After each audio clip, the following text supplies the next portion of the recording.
నమస్కారం.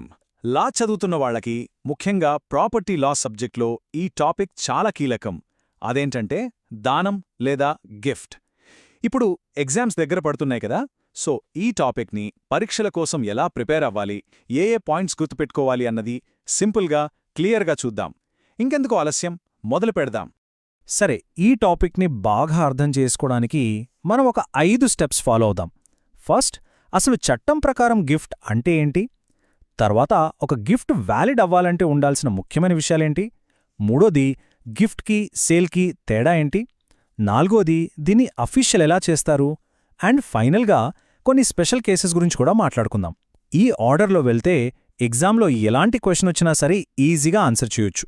ఏ exam answer అయినా సరే ఒక మంచి డెఫినేషన్తో స్టార్ట్ చేస్తే ఇంప్రెషన్ వేరేగా ఉంటుంది కదా. అందుకే మనం కూడా ముందుగా అసలు గిఫ్ట్ అంటే ఏంటో పక్కాగా తెలుసుకుందాం. ఇది మనకు ఒక స్ట్రాంగ్ ఫౌండేషన్ వేస్తుంది. ఇక్కడ చూస్తే కొన్ని కీవర్డ్స్ ఉన్నాయి. వాలంటరీ అంటే స్వచ్ఛందంగా, గ్రాటిట్యూయస్ అంటే ఉచితంగా, and most important, without consideration అంటే ఎలాంటి ప్రతిఫలం లేకుండా. సింపుల్గా చెప్పాలంటే, ఒక గిఫ్ట్ నిజమైన గిఫ్ట్ అవ్వాలంటే అది మనస్ఫూర్తిగా, ఎలాంటి ఒత్తిడి లేకుండా ఇవ్వాలి. తిరిగి ఏమీ ఆశించకూడదు. ఈ 3 పాయింట్స్ మీ ఆన్సర్లో ఖచ్చితంగా మెన్షన్ చేయాలి. ఇవే గిఫ్ట్కు అసలైన మీనింగ్ ఇచ్చేది. ఓకే, డెఫినేషన్ చూశాం. మరి ఒక గిఫ్ట్ చట్టప్రకారం వ్యాలిడ్ అవ్వాలంటే ఏ కండీషన్స్ ఫుల్ఫిల్ అవ్వాలి? ఇది మన ఎగ్జామ్ చెక్లిస్ట్ అనుకోండి. మీకు ఎగ్జామ్లో ఏదైనా ప్రాబ్లం బేస్డ్ క్వశ్చన్ వస్తే ఈ చెక్లిస్ట్ పక్కన పెట్టుకుని టిక్ చేసుకుంటూ వెళ్తే చాలు, ఆన్సర్ వచ్చేస్తుంది. ఈ లిస్ట్లో అన్నీ ఇంపార్టెంటే.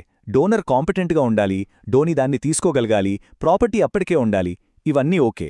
కానీ వీటన్నిట్లోకెల్లా ఒక పాయింట్ చాలా చాలా క్రిటికల్. అదేంటంటే యాక్సెప్టెన్స్, అంటే బహుమతిని స్వీకరించడం. ఎందుకంత ముఖ్యమంటారా? ఎందుకంటే బహుమతి ఇచ్చే వ్యక్తి బతికొండగానే, అతను మానసికంగా సరిగ్గా ఉన్నప్పుడే అవతలి వ్యక్తి దాన్ని యాక్సెప్ట్ చేయాలి. ఈ ఒక్క పాయింట్ మిస్ అయితే మొత్తం గిఫ్టే ఇన్వాలిడ్ అయిపోతుంది. సో దీన్ని మాత్రం అస్సలు మర్చిపోవద్దు. ఇక మన next topic gift versus sale. ఇది చాలామంది కన్ఫ్యూజ్ అయ్యే ఏరియా. అండ్ ఎగ్జామ్స్లో డిఫరెన్సెస్ అడగటానికి ఇదొక ఫేవరెట్ క్వశ్చన్. సో ఈ రెండింటి మధ్య తేడాలేంటో క్లియర్గా చూసేద్దాం. చూడండి, గిఫ్ట్కి సేల్కి మధ్య ఉన్న అతి పెద్ద మేజర్ డిఫరెన్స్ ఏంటో తెలుసా? ఒక్కటే పదం, కన్సిడరేషన్, అంటే ప్రతిఫలం. గిఫ్టులో ప్రతిఫలం ఉండదు, అది ఉచితంగా, ప్రేమతో ఇచ్చేది. అదే సేల్లో కన్సిడరేషన్ అనేది డబ్బు రూపంలో ఉంటుంది. ఇదొక కమర్షియల్ ట్రాన్సాక్షన్. ఈ ఒక్క బేసిక్ పాయింట్ మైండ్లో పెట్టుకుంటే చాలు. దీనిమీద ఏ క్వశ్చన్ వచ్చినా ఈజీగా హ్యాండిల్ చేయొచ్చు. సరే, గిఫ్ట్ అంటే ఏంటో, దాని ఎసెన్షియల్స్ ఏంటో చూశాం. కానీ ప్రాక్టికల్గా ఒక గిఫ్ట్ని అఫీషియల్ ఎలా చేయాలి, అలాగే ఒకసారి ఇచ్చిన గిఫ్ట్ని వెనక్కి తీసుకోవచ్చా లేదా, ఈ ప్రొసీజర్ రద్దు చేసే రూల్స్ తెలిస్తేనే మన ఆన్సర్ కంప్లీట్ అవుతుంది, మంచి మార్కులు పడతాయి. So let's dive in. ఒక గిఫ్ట్నిచ్చే ప్రాసెస్ అది ఎలాంటి ప్రాపర్టీ అనే దానిమీద డిపెండ్ అవుతుంది. అంటే అది ఇమ్మూవబుల్ ప్రాపర్టీనా లేక మూవబుల్ ప్రాపర్టీనా.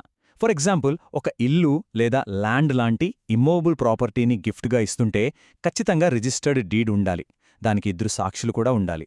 అదే ఒక కారు, బంగారం లాంటి మూవబుల్ ప్రాపర్టీ అయితే అంత సీన్ లేదు, జస్ట్ డెలివరీ చేస్తే చాలు, అంటే దాన్ని వాళ్ళ చేతికి ఇచ్చేస్తే సరిపోతుంది. ఈ డిఫరెన్స్ చాలా ఇంపార్టెంట్.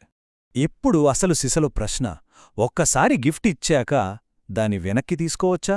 జనరల్ రూల్ ఏంటంటే నో, కుదరదు. గిఫ్ట్ అనేది ఇర్రివోకబుల్, అంటే దాన్ని రద్దు చేయలేం. కానీ ప్రతి రూల్కి కొన్ని ఎక్సెప్షన్స్ ఉంటాయి కదా. ఇక్కడ కూడా 2 ఉన్నాయి.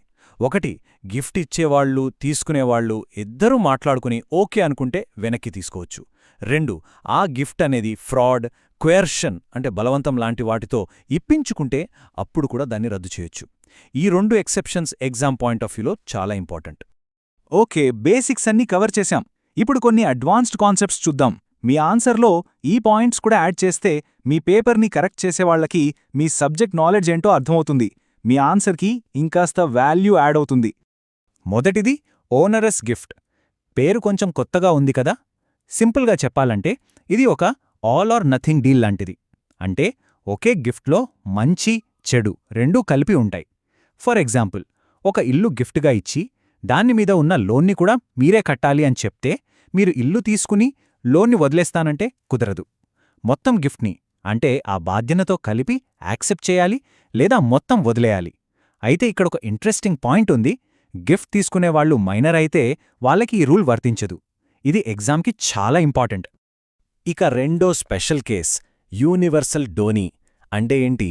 ఎవరైనా ఒక వ్యక్తి తనకున్న ఆస్తి మొత్తాన్ని కంప్లీట్గా ఇంకొకరికి గిఫ్ట్గా ఇచ్చేస్తే ఆ గిఫ్ట్ తీసుకున్న వ్యక్తినే యూనివర్సల్ డోనీ అంటారు. అయితే ఇక్కడొక ట్విస్టుంది.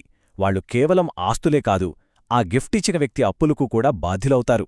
కాని ఒక లిమిటుంది. వాళ్లు తీసుకున్న ఆస్తి విలువ ఎంతుందో అంతవరకే వాళ్ల లైబిలిటీ ఉంటుంది. అంతకు మించి ₹1 కూడా కట్టక్కర్లేదు. ఇది సెక్షన్ 128లో చాలా క్లియర్గా చెప్పారు. సో ఇప్పటివరకు మనం గిఫ్ట్ అంటే ఏంటి, దాని ఎసెన్షియల్స్, సేల్తో డిఫరెన్సెస్, కొన్ని స్పెషల్ కేసెస్, ఇలా అన్ని ఇంపార్టెంట్ యాంగిల్స్ని కవర్ చేశాం. ఎగ్జామ్కివన్నీ చాలా యూస్ఫుల్. అయితే వెళ్లే ముందు ఒక చిన్న క్వశ్చన్. ఒక గిఫ్ట్కి సంబంధించి కోర్టులో కేసు నడిస్తే గెలుపోటములను డిసైడ్ చేసే అంత పవర్ఫుల్ ఎలిమెంట్ ఏదై ఉంటుంది? అది యాక్సెప్టెన్స్ టైమింగా లేక కన్సిడరేషన్ లేకపోవడమా? దీని గురించి ఆలోచించండి. ఇలా ఆలోచించడం వల్ల మీ అనాలిటికల్ స్కిల్స్ ఇంకా ఇంప్రూవ్ అవుతాయి. నెక్స్ట్ టాపిక్తో మళ్ళీ కలుద్దాం.